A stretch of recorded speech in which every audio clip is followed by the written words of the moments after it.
Break ನಂತರ ಸುವರ್ಣ ನ್ಯೂಸ್ಗೆ ಮತ್ತೆ ಸ್ವಾಗತ. ಮಳೆ ರಾಜ್ಯದ ಬಹುತೇಕ ಕಡೆಗಳಲ್ಲಿ ಮಳೆಯಾಟ ಮುಂದುವರೆದಿದೆ. ಅದರಿಂದ ಸಾಕಷ್ಟು ಕಡೆಗಳಲ್ಲಿ ಜನಜೀವನ ಕೂಡ ಅಸ್ತವ್ಯಸ್ತಗೊಂಡಿದೆ. ಈ ಬಗ್ಗೆ ಒಂದು ಡೀಟೇಲ್ ರಿಪೋರ್ಟ್.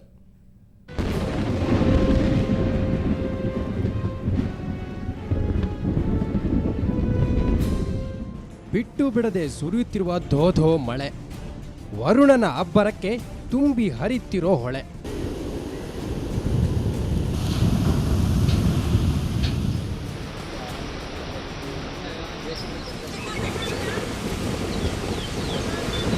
ಎಲ್ಲೆಲ್ಲೂ ನೀರೇ ನೀರು. ಬೆಳಗಾವಿ ಜಿಲ್ಲೆಯಲ್ಲಿ ಮಳೆಯಾಟಕ್ಕೆ ಜನಜೀವನ ತತ್ತರಗೊಂಡಿದೆ. ಕಳೆದ 3-4 ದಿನಗಳಿಂದ ಖಾನಾಪುರ ತಾಲೂಕಿನ ಗಡಿಭಾಗದಲ್ಲಿರೋ ಗ್ರಾಮದಲ್ಲಿ ದಾಖಲೆ ಪ್ರಮಾಣದ ಮಳೆಯಾಗಿದೆ. ಗಡಿಭಾಗದ ಅಮಂಗಾಂವ್ ಗ್ರಾಮದಲ್ಲಿ 210 ಮಿಲಿಮೀಟರ್ ಮಳೆ ದಾಖಲಾಗಿದ್ರೆ, ಕಣಕುಂಬಿಯಲ್ಲಿ 200 ಮಿಲಿಮೀಟರ್, ಶಾಂಗಾವ್ನಲ್ಲಿ 150 ಮಿಲಿಮೀಟರ್ ಹಾಗೂ ಗವಾಳಿ ಗ್ರಾಮದಲ್ಲಿ 180 ಮಿಲಿಮೀಟರ್ ಮಳೆ ದಾಖಲಾಗಿದೆ. ಇದಿಷ್ಟು ಮಳೆ ಅಬ್ಬರವಾದ್ರೆ, ಗಡಿಭಾಗದ ಚಿಕ್ಕೋಡಿ ತಾಲೂಕಿನ ಜನ ಪ್ರವಾಹದ ಅಬ್ಬರಕ್ಕೆ ತತ್ತರಿಸಿದ್ದಾರೆ. ಮಹಾರಾಷ್ಟ್ರದಲ್ಲಿ ಸುರಿಯುತ್ತಿರೋ ಮಹಾಮಳೆಗೆ ನದಿಗಳೆಲ್ಲ ಉಕ್ಕೇರಿದ್ದು, ಚಿಕ್ಕೋಡಿ ಭಾಗದ ಗ್ರಾಮಗಳು ಜಲಾವೃತಗೊಂಡಿವೆ. ಅಲ್ಲದೆ 100 ಎಕರೆ ಜಮೀನಿನಲ್ಲಿ ಬೆಳೆದಿದ್ದ ಬೆಳೆ ನೀರು ಪಾಲಾಗಿದೆ. ಪ್ರವಾಹ ಪೀಡಿತ ಗ್ರಾಮಗಳಿಗೆ ಎಸ್ಪಿ ಚಂದ್ರಗುಪ್ತ ನೇತೃತ್ವದಲ್ಲಿ ಅಧಿಕಾರಿಗಳು ಭೇಟಿ ನೀಡಿ ಪರಿಶೀಲಿಸಿದರು. ನೀರಿನ ಮಟ್ಟ ನೋಡಲಿಕ್ಕೆ ನಾವು ನಮ್ಮ ಇಲಾಖೆಯಿಂದ ಹಾಗೂ ಇತರ ಇಲಾಖೆಗಳಿಂದ ಕೂಡ ಸಿಬ್ಬಂದಿಯನ್ನು ನಾವು 24 ಗಂಟೆ ನೇಮಿಸಿದ್ವಿ. ಇದ್ರ ಜೊತೆಗೆ ಕೆಲವು ಹಳ್ಳಿಗಳಿಂದ ವಾಲಂಟಿಯರ್ಸ್ ಕೂಡ ಇದ್ದಾರೆ. ಇದರಿಂದ 24 ಗಂಟೆ ನೀರಿನ ಮಟ್ಟ ಏನಾಗ್ತಾ ಇದೆ ಏನು ಅಂತ ಅವರು ನೋಡಿಬಿಟ್ಟು ಹತ್ತಿರ ಇರ್ತಕ್ಕಂಥ ಹಳ್ಳಿ ಜನಕ್ಕೆ ತಿಳಿಸ್ತಾರೆ. ಇನ್ನು ದಾವಣಗೆರೆ ಜಿಲ್ಲೆಯಲ್ಲೂ ವರುಣನ ಆರ್ಭಟ ಮುಂದುವರೆದಿದೆ. ತುಂಗಾ ತೀರದ ಗ್ರಾಮಗಳು ಪ್ರವಾಹ ಪೀಡಿತವಾಗಿದ್ದು, ಜನರೆಲ್ಲ ನೆರೆಭೀತಿಯಲ್ಲಿದ್ದಾರೆ.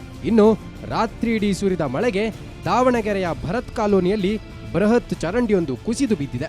5-6 ವಿದ್ಯುತ್ ಕಂಬಗಳು ಹಾಗೂ 15ಕ್ಕೂ ಹೆಚ್ಚು ಮನೆಗಳು ಕುಸಿದು ಬಿದ್ದಿವೆ. ನೋಡ್ರಿ, ಕಂಬ ರಾತ್ರಿ ಎಲ್ಲ ಬಿದ್ದು ಎಲ್ಲ ಶಾರ್ಟ್ ಸರ್ಕ್ಯೂಟ್ ಆಗಿದೆ. 1 ಗಂಟೆ ಸುಮಾರು KEBವರಿಗೆ ನಮ್ಮ ತಮ್ಮನೇ ಫೋನ್ ಮಾಡಿ ರಾತ್ರಿ ಕರೆಂಟ್ ತೆಗೀರಿ ಅಂತ ಹೇಳಿದ್ವಿ. ಒಂದೂವರೆ ಸುಮಾರು ಚಟ ಅಂತ ಎಲ್ಲ ಶಾರ್ಟ್ ಸರ್ಕ್ಯೂಟ್ ಆಯಿತು ರಾತ್ರಿ. ಅವಾಗಿಂದ ಕರೆಂಟೇ ಇಲ್ಲ ಇಲ್ಲಿವರೆಗೂ. ಧಾರವಾಡದಲ್ಲೂ ಕಳೆದೊಂದು ವಾರದಿಂದ ಮಳೆಯಾಟ ಮುಂದುವರೆದಿದೆ. ನಿರಂತರ ಮಳೆಯಿಂದ ಜನಜೀವನ ಅಸ್ತವ್ಯಸ್ತಗೊಂಡಿದ್ದು, ಅಗತ್ಯ ಕೆಲಸಕ್ಕೆ ತೆರಳಲು ಜನರೆಲ್ಲ ಪರದಾಡುವಂತಾಗಿದೆ.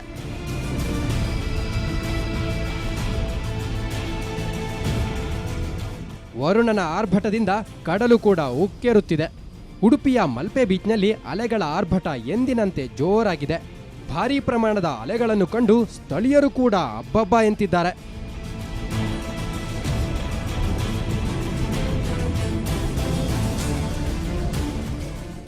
ಒಟ್ಟಾರೆ ಬಹುತೇಕ ರಾಜ್ಯಾದ್ಯಂತ ವರುಣನ ಆರ್ಭಟ ಜೋರಾಗಿದೆ. ಸತತ ಮಳೆ ಜನಜೀವನವನ್ನ ಅಸ್ತವ್ಯಸ್ತಗೊಳಿಸಿದ್ರೂ ಕೃಷಿಕರಲ್ಲಿ ಮಂದಹಾಸ ಮೂಡುವಂತೆ ಮಾಡಿದೆ. ಬ್ಯೂರೋ ರಿಪೋರ್ಟ್, ಸುವರ್ಣ ನ್ಯೂಸ್. ತಾಯಿಯ ಸಾವಿನಿಂದ ಮನನೊಂದು ವೈದ್ಯನೊಬ್ಬ ಸೀಮೆಎಣ್ಣೆ ಸುರಿದುಕೊಂಡು ಬೆಂಕಿ ಹಚ್ಚಿಕೊಂಡು ಆತ್ಮಹತ್ಯೆ ಮಾಡಿಕೊಂಡ ಘಟನೆ ಗುಲ್ಬರ್ಗಾದಲ್ಲಿ ನಡೆದಿದೆ. ಡಾಕ್ಟರ್ ಗಿರೀಶ್ ಕೆಣಗಿ ಆತ್ಮಹತ್ಯೆಗೆ ಶರಣಾದ ವೈದ್ಯ. ವೃತ್ತಿಯಲ್ಲಿ ದಂತ ವೈದ್ಯರಾಗಿದ್ದ ಇವರು ಅಲ್ ಬದರ್ ಡೆಂಟಲ್ ಕಾಲೇಜಿನಲ್ಲಿ ಉಪನ್ಯಾಸಕರಾಗಿದ್ದರು. ಕಳೆದ 3 ತಿಂಗಳ ಹಿಂದೆ ಇವರ ತಾಯಿ ದ್ರೌಪದಿ ಕ್ಯಾನ್ಸರ್ ರೋಗದಿಂದ ಸಾವಿಗೀಡಾಗಿದ್ದರು.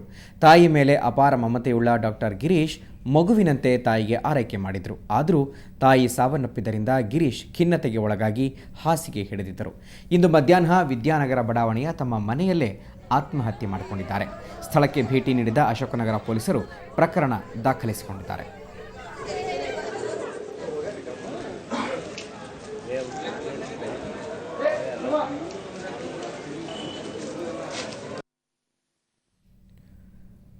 ಮಂಡ್ಯದ ಶ್ರೀರಂಗಪಟ್ಟಣದ ಗಂಜಾಂ ಬಳಿಯ ಇತಿಹಾಸ ಪ್ರಸಿದ್ಧ ನಿಮಿಷಾಂಬ ದೇವಾಲಯವನ್ನು ಮುಜರಾಯಿ ಇಲಾಖೆ ವಶಕ್ಕೆ ನೀಡಿರುವ ಸರ್ಕಾರದ ಆದೇಶವನ್ನು ಹೈಕೋರ್ಟ್ ಎತ್ತಿ ಹಿಡಿದಿದೆ. ಇನ್ನು ಮುಂದೆ ನಿಮಿಷಾಂಬ ದೇವಾಲಯ ಮುಜರಾಯಿ ಇಲಾಖೆ ಸುಪರ್ದಿಯಲ್ಲಿ ಇರಲಿದೆ.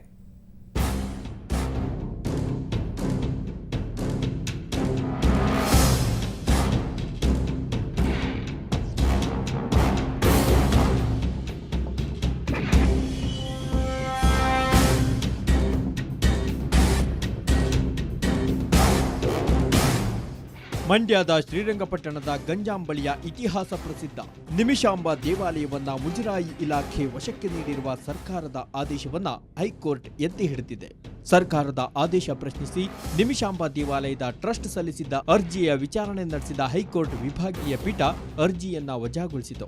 ನಿಮಿಷಾಂಬ ದೇವಾಲಯ ಟ್ರಸ್ಟ್ 73 ಲಕ್ಷ ರೂಪಾಯಿ ಅವ್ಯವಹಾರ ನಡೆಸಿದ ಹಿನ್ನೆಲೆಯಲ್ಲಿ 1997ರಲ್ಲಿ ದೇವಾಲಯವನ್ನ ಸರ್ಕಾರ ಮುಜರಾಯಿ ಇಲಾಖೆ ವಶಕ್ಕೆ ನೀಡಿತ್ತು. ಇದನ್ನು ಪ್ರಶ್ನಿಸಿ ಆಗಿನ ಟ್ರಸ್ಟಿ ಗೋವಿಂದರಾಜು ದೇವಾಲಯವನ್ನ ಮತ್ತೆ ತಮ್ಮ ಸುಪರ್ದಿಗೆ ತೆಗೆದುಕೊಳ್ಳಲು ಕಾನೂನು ಹೋರಾಟ ಆರಂಭಿಸಿದರು.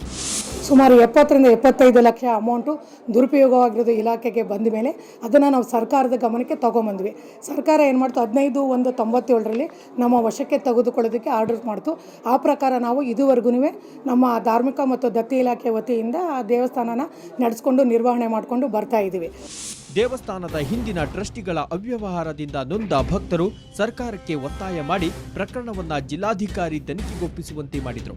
ಜಿಲ್ಲಾಧಿಕಾರಿ ವರದಿಯಿಂದಲೂ ಟ್ರಸ್ಟಿಗಳ ಅವ್ಯವಹಾರ ಸಾಬೀತಾಗಿತ್ತು. ಈ ಹಿನ್ನೆಲೆಯಲ್ಲಿ ಸರ್ಕಾರ ನಿಮಿಷಾಂಬ ದೇವಾಲಯವನ್ನ 1997ರ ಜನವರಿ ತಿಂಗಳಲ್ಲಿ ಮುಜರಾಯಿ ಇಲಾಖೆ ವಶಕ್ಕೆ ಕೊಟ್ಟಿತು.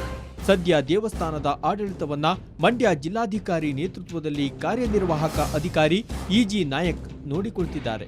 ದೇಗುಲದಲ್ಲಿ ವಿವಿಧ ದಾಸೋಹಗಳನ್ನು ನಡೆಸುತ್ತಾ 9 ಕೋಟಿ ಉಳಿತಾಯ ಮಾಡಲಾಗಿದೆ. ತಮಿಳುನಾಡು, ಆಂಧ್ರ, ಕೇರಳದಿಂದ ಎಲ್ಲ ಹೊರ ರಾಜ್ಯದ ಭಕ್ತಾದಿಗಳು ಬರ್ತಾ ಇದ್ದಾರೆ. ದೇವಸ್ಥಾನ ಅಭಿವೃದ್ಧಿ ಆಗ್ತದೆ ದಿನದಿಂದ ದಿನಕ್ಕೆ. ಈಗ ನಾವು ಈ ಮಾಸ್ಟರ್ ಪ್ಲ್ಯಾನು ರೆಡಿ ಮಾಡ್ಕೊಂಡಿದ್ದೇವೆ. ಒಂದು ದಾಸೋಹವನ್ನು ಈಗ 12-13ರಲ್ಲಿ 3 ಕೋಟಿ 7 ಲಕ್ಷ ಆದಾಯ ಬಂದಿದೆ. ಈಗ ನಮ್ಮ ಹತ್ರ ಎಟ್ ಪ್ರೆಸೆಂಟ್ 9 ಕೋಟಿ ಉಳಿತಾಯ ನಿಧಿ ಇದೆ ನಮ್ಮ ಹತ್ರ. ಸರ್ಕಾರದ ವಿರುದ್ಧ ಕಾನೂನು ಹೋರಾಟ ನಡೆಸುತ್ತಿರುವ ಗೋವಿಂದರಾಜ್ ಮರಣ ಹೊಂದಿದ್ರಿಂದ ಆನಂದ್ ರಾಜು ಎಂಬುವರು ಕಾನೂನು ಹೋರಾಟ ಮುಂದುವರಿಸಿದ್ರು. ಆದರೆ ಹೈಕೋರ್ಟ್ ಆದೇಶದಿಂದ ಇವರಿಬ್ಬರ ಸುದೀರ್ಘ ಕಾನೂನು ಹೋರಾಟಕ್ಕೆ ಈಗ ಹಿನ್ನಡೆಯಾಗಿದೆ. ಒಟ್ಟಲ್ಲಿ 450 ವರ್ಷ ಇತಿಹಾಸವಿರುವ ನಿಮಿಷಾಂಬ ದೇವಾಲಯ ಆಡಳಿತವನ್ನ ಅಧಿಕಾರಿಗಳಾದರೂ ಸರಿಯಾಗಿ ನಡೆಸಿಕೊಂಡು ಹೋಗಲಿ ಅನ್ನೋದೇ ಭಕ್ತರ ಆಶಯ. ಬೆಂಗಳೂರಿನಿಂದ ಮಸೂದ್ ಜೊತೆ ಮಮತಾ ಮರ್ಧಾಳ್, ಸುವರ್ಣ ನ್ಯೂಸ್. ಮತ್ತಷ್ಟು ಸುದ್ದಿಗಳು ಬ್ರೇಕ್ನ ನಂತರ.